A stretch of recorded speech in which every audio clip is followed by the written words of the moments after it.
শুভসন্ধিয়া জনাইছোঁ সকলোলৈকে। যিহেতু আমাৰ বাধাকৰা কাচিকটা মহাদেৱী প্ৰাথমিক বিদ্যালয় সোণালী জয়ন্তী বৰ্ষৰ সামৰণি অনুষ্ঠান উদযাপন কৰা হৈছে। কালিয়ে কৰা হৈছে, কালি 21 আৰু 22 ডিচেম্বৰ। কালি যিহেতু হৈ গ'লেই, আজি তেওঁলোকৰ শোভাযাত্ৰাৰ কিছু মুহূৰ্ত আপোনালোকৰ মাজত মই শ্বেয়াৰ কৰিব বিচাৰিছোঁ, যাতে আপোনালোকে চাই ভাল পায়।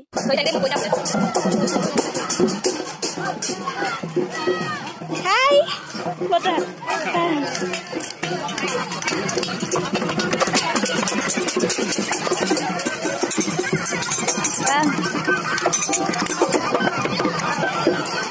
Hey.